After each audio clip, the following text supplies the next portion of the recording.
Bismillahirrahmanirrahim. Assalamualaikum warahmatullahi wabarakatuh.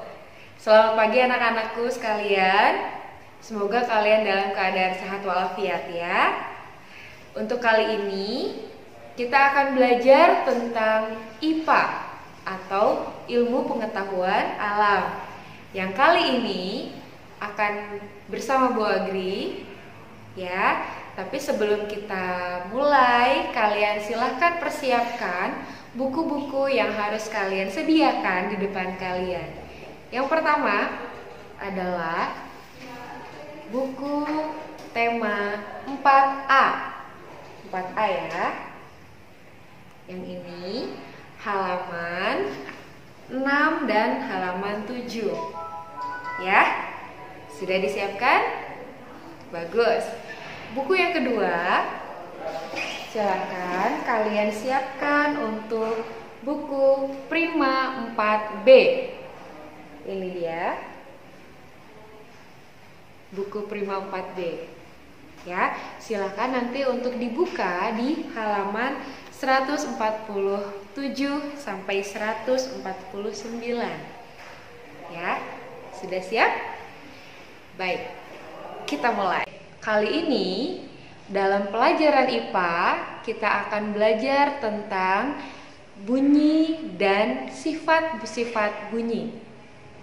Ya, kita sering sekali mendengarkan kata bunyi. Bunyi itu apa sih? Nah, bunyi adalah bentuk energi yang dapat kita dengar. Ya, sekali lagi, bunyi adalah bentuk energi yang dapat kita dengar. Oleh apa? Tentunya oleh indera pendengaran kita yang bernama, ya betul, telinga. Ya. Nah, ada juga yang namanya sumber bunyi. Ya, sumber bunyi itu apa sih Bu Agri? Nah, sumber bunyi itu adalah bunyi yang dihasilkan oleh suatu benda atau mungkin bisa hewan juga. Ya, sumber bunyi itu adalah bunyi yang dihasilkan oleh suatu benda atau hewan. Contohnya, ada sumber bunyi dari sirine mobil. Pernah dengar sirine mobil? Nah, seperti itu. Atau juga mungkin kelelawar. Nah, kelelawar juga kadang suka ada nih, mereka mengeluarkan bunyi. Ya, kemudian ada juga alat musik. Nah, alat musik, kalian sering mendengarkan alat musik atau melihat alat musik yang berbunyi tentunya ya. Seperti apa coba? Ya, betul, piano, seruling, atau gitar, atau drum dan lain sebagainya. Ya, kemudian ada juga nih, tadi Ibu sudah menyebutkan sumber bunyi dari alat musik. Nah, alat musiknya misalnya gitar. Nah, sumber bunyinya dari mana sih Bu Agri? Dari petikan senar gitar. Ya, itu dia sumber bunyinya. Nah, adapun jenis-jenis sumber bunyi, ya, ada jenis-jenis sumber bunyi. Yang pertama itu adalah bunyi infrasonik. Nah, bunyi infrasonik itu adalah memiliki frekuensi kurang dari 20 Hz dan dapat didengar oleh binatang-binatang tertentu. Misalnya binatang jangkrik dan juga gajah. Ulangi lagi, bunyi infrasonik adalah bunyi yang memiliki frekuensi kurang dari 20 Hz dan dapat didengar oleh binatang jangkrik dan gajah. Ya, yang pertama tadi adalah infrasonik. Bagus. Yang kedua adalah bunyi audiosonik. Bunyi audiosonik memiliki frekuensi antara 20 sampai 20.000 Hz dan dapat didengar oleh kita semua, manusia. Ya, ulangi. Yang kedua adalah bunyi audiosonik yang memiliki frekuensi antara 20 sampai 20.000 Hz dan dapat didengar oleh manusia. Ya, paham ya? Yang ketiga adalah bunyi ultrasonik. Apa? Bunyi ultrasonik. Dan bunyi ultrasonik memiliki frekuensi lebih dari 20.000 Hz. Ya, dan dapat didengar oleh binatang kelelawar contohnya. Ya, ulangi lagi. Yang ketiga adalah bunyi ultrasonik. Bunyi ultrasonik memiliki frekuensi lebih dari 20.000 Hz dan dapat didengar oleh binatang kelelawar. Ya, seperti itu. Baik, untuk penjelasan yang berikutnya adalah sifat-sifat bunyi. Ya, sifat-sifat bunyi itu ada beberapa macam. Yang pertama itu adalah bunyi dapat merambat. Ya, bunyi dapat merambat itu dapat merambat melalui benda padat, benda cair, dan melalui udara. Ulangi lagi, bunyi dapat merambat melalui benda padat, benda cair, dan melalui udara. Berikut akan Ibu berikan contohnya. Bunyi dapat merambat di 3 alat perambatannya ya. Baik, anak-anak, kita akan membahas tentang pembuktian perambatan bunyi melalui media benda padat, cair, dan udara. Ya, baik. Untuk membuktikannya, perambatan bunyi melalui benda padat, cair, dan udara akan dilakukan beberapa percobaan. Ya, diantaranya adalah perambatan bunyi melalui benda padat. Ini ada percobaan pertama. Mungkin diantara kalian juga sudah pernah melakukan ini ya. Percobaan pertama adalah seperti ini, yaitu namanya adalah percobaan perambatan bunyi. Nah, tujuannya itu adalah untuk membuktikan bahwa bunyi dapat merambat melalui benda padat. Bagian mananya sih Bu yang benda padatnya? Nah, yang benda padatnya itu adalah benang kasur, itu dia ya. Nah, benang kasur adalah benda padatnya.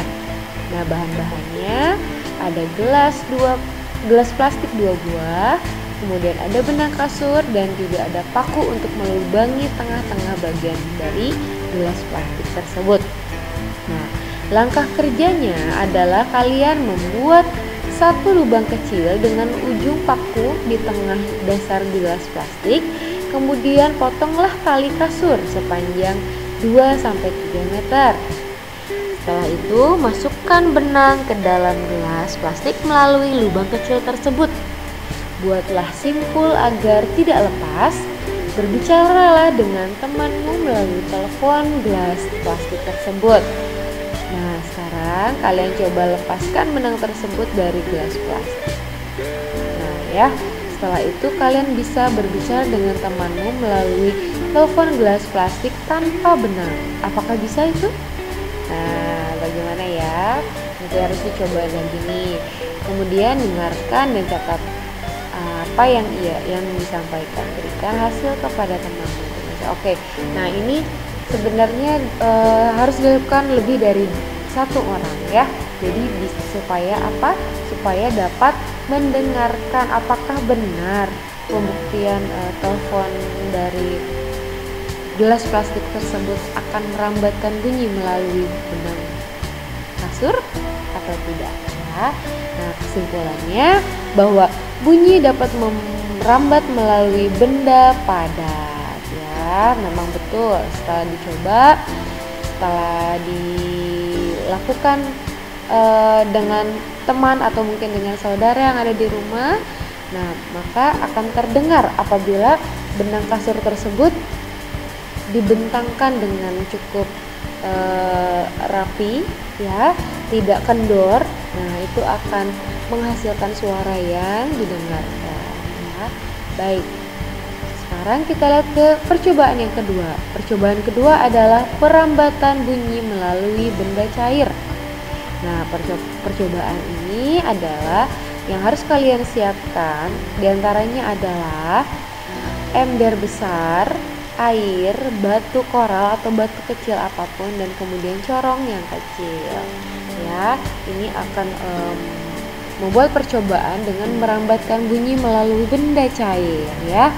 Nah, cara kerjanya, isi ember dengan air hingga penuh, kemudian masukkan corong ke dalam ember hingga bagian bawahnya terendam. Usahakan corong tidak menempel pada ember ya, jadi hanya di batas airnya saja. Kemudian bantu temanmu untuk mengetuk salah satu sisi ember dengan menggunakan batu secara perlahan. Nah, apakah dengan cara tersebut akan terdengar suara pada corong tersebut? Ya, apakah benar? Ya. Setelah yang sudah dikerjakan oleh kakak-kakak kalian sebelumnya, memang sudah terbukti bahwa dengan cara seperti ini maka suara atau bunyi dapat merambat melalui benda cair seperti itu ya. Sekarang ke bagian 3, percobaan ketiga, perambatan bunyi melalui udara. Nah, seperti ini. Sama ya seperti telepon dari gelas plastik dan benang kasur, sama ya. Tapi medianya berbeda. Nah, ya di sini yang harus kalian siapkan adalah selang plastik. Ya, sepanjang 2 meter atau lebih itu boleh. Nah, selang plastik kemudian bisa disambungkan dengan gelas plastik atau bisa dipakai juga dengan corong yang tadi yang di sini ya. Nih, yang seperti ini corongnya. Ya.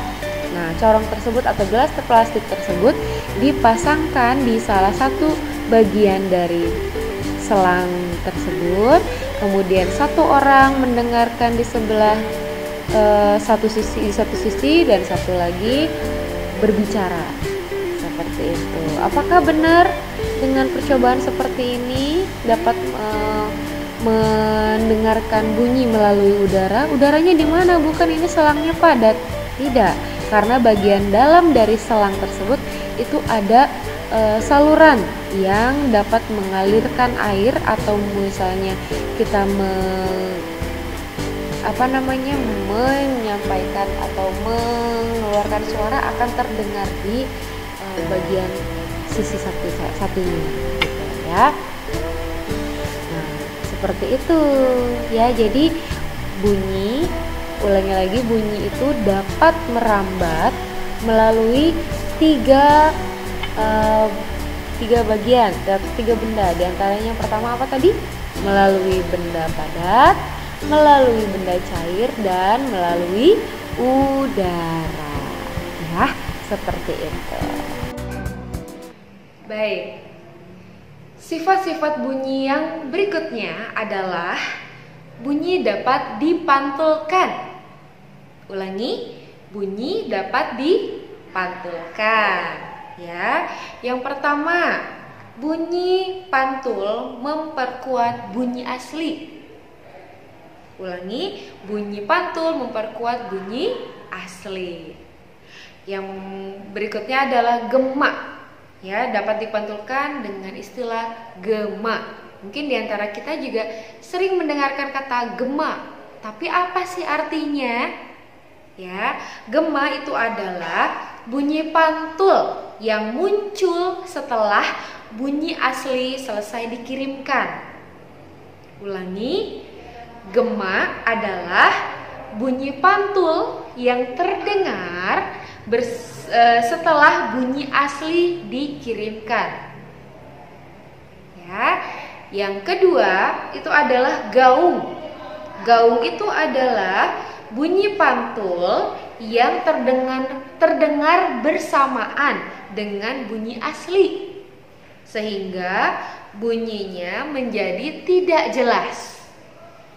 Ulangi lagi, Gaung adalah bunyi pantul yang terdengar bersamaan dengan bunyi asli sehingga bunyinya tidak terdengar jelas. Ya, ulangi. Bunyi yang dipantulkan itu ada dua macam. Yang pertama adalah gema, yang kedua adalah gaung. Ya, yang pertama adalah gema dan kedua adalah gaung. Nah, baik anak-anak, untuk yang berikutnya adalah perbedaan gema dan gaung. Nah, gema dan gaung itu apa sih? Nah, gema dan gaung itu adalah satu perambatan atau suatu gelombang ya yang dapat kita dengar, tapi mungkin antara gema dan gaung itu hampir mirip, tapi ternyata kenyataannya itu ada berbeda. Nah, baik, kita bahas satu-satu ya. Yang pertama itu adalah gema. Gema itu dapat terjadi karena jarak penghalang gelombang yang jauh dengan sumber suara. Misalnya terjadi pada saat seseorang berteriak di daerah perbukitan. Mungkin kalian pernah berteriak di daerah pegunungan. Nah, maka teriakan tersebut akan terdengar kembali saat seseorang tersebut selesai berteriak. Misalnya seperti ini. Kita teriak memanggil seseorang. Hey! Nah, nanti tidak lama kemudian akan ada panggilan berikutnya. Hey, hey, hey, hey. Nah, seperti itu. Itu adalah gema, ya. Jadi, gema dapat didengar dengan jelas saat seseorang selesai berteriak. Kalau selesai berteriak, maka kalian akan mendengarkan gema, ya, atau suara yang diulang-ulang tapi dengan bunyi suara yang jelas. Ya. Begitu. Kemudian, yang berikutnya adalah gaung. Nah, gaung itu apa sih Bu Agri? Nah, gaung itu adalah sebuah bunyi pantul yang akan terdengar saat sumber suara belum selesai diucapkan atau diteriakkan. Misalnya, kalian pernah masuk ke suatu ruangan yang sempit? Nah, dari situ, dari ruangan tersebut mungkin kalian pernah berteriak atau menyebutkan sesuatu, tapi ada semacam suara pantulnya yang tidak begitu jelas, ya. Nah, di sini dicontohkan perlu diketahui bahwa gaung terjadi karena penghalang gelombang memiliki jarak yang dekat, ya. Yang tadi sudah Ibu sebutkan bahwa ruangannya terlalu dekat atau terlalu sempit. Jadi, jika seseorang berteriak di ruangan tersebut akan terdengar suara pantul yang disebut gaung.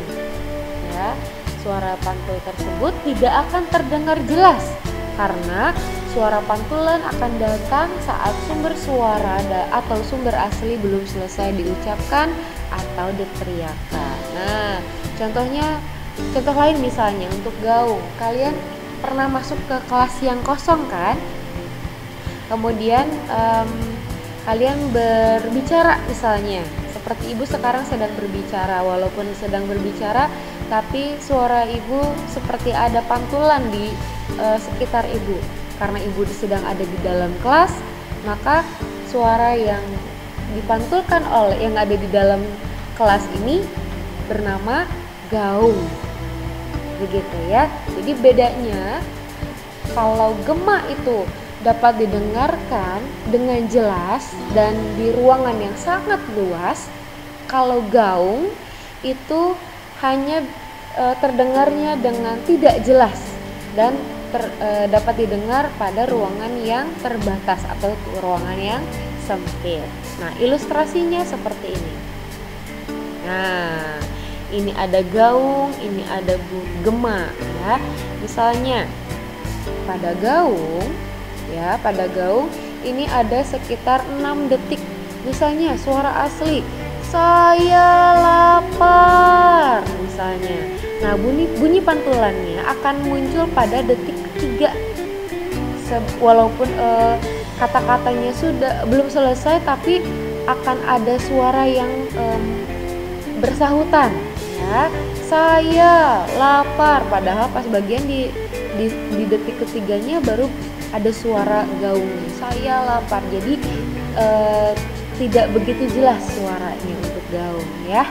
Sedangkan untuk gema, nah gema itu dapat terdengar dengan jelas walaupun setelah suara aslinya disebutkan atau dibunyikan. Misalnya di sini bunyi aslinya saya lapar. Nah, sampai 4 detik. Nah, setelah lapar terakhir ini baru bunyi pantul akan muncul. Saya lapar. Gitu. Nah, seperti itu suaranya ya. Jadi, perbedaannya sudah jelas ya di sini ya, bahwa bunyi asli pada gaung tidak akan terdengar lebih jelas ya untuk bunyi di gaung. Tapi kalau di gema, maka suara gema itu yang akan dipantulkan itu akan lebih jelas setelah suara asli diucapkan. Begitu, paham ya? Nah, ini dia nih perbedaan antara gaung dan gema. Nah, datangnya bunyi pantul apabila gaung ketika bunyi asli belum selesai diucapkan, baru akan terdengar suaranya. Nah, untuk gema ketika bunyi asli selesai diucapkan, maka akan terdengar gema. Seperti yang tadi sudah Ibu jelaskan ya. Yang kedua itu jarak sumber suara dengan penghalang. Nah, kalau gaung jarak sumber suaranya itu dekat dengan penghalangnya. Ya, sama seperti kita kalau sedang berbicara di dalam kelas walaupun sendirian, tapi akan terdengar gaung di dalam kelasnya. Sedangkan kalau gema, nah jarak sumber suara dengan penghalang itu jauh. Sama seperti kita kalau sedang berbicara di daerah pegunungan itu, woi. Nah, itu akan muncul seperti itu ya. Jadi jauh ya sumber suara dengan penghalangnya. Ya, penghalangnya itu adalah yang memantulkan itu adalah bagian-bagian dari tebing ya pada gema. Kemudian bunyi yang terdengar, perbedaannya untuk gaung itu tidak jelas karena kan tadi bunyi asli itu akan muncul sebelum selesai diucapkan ya, seperti itu. Sedangkan untuk gema lebih jelas terdengar 2 kali. Kalau Ibu bilang saya lapar, tidak lama kemudian saya lapar. Nah, seperti itu lebih jelas walaupun suaranya tidak langsung ya. Kemudian manfaatnya untuk gaung merugikan. Kenapa merugikan? Karena memang pesan pada gaung tersebut tidak akan tersampaikan dengan baik karena tidak jelas ya untuk suaranya. Sedangkan gema itu menguntungkan. Kenapa menguntungkan? Karena pesan yang kita sampaikan akan lebih jelas jika ada gema, seperti itu. Untuk lebih memperdalam materi tentang bunyi dan sifatnya, Ibu akan berikan tugas kepada kalian di latihan di Prima B. Kalian silahkan buka halaman 147, 148, dan 149. Ibu ulangi, untuk latihan di Prima 4B, buka halaman 147, 148, dan 149. Baik, kalau sudah, terima kasih untuk perhatiannya kali ini. Mohon maaf jika ada kekurangan dari Bu Agri. Semoga nanti akan lebih baik lagi. Selamat belajar anak-anak. Ibu tunggu jawabannya ya. Wassalamualaikum warahmatullahi wabarakatuh.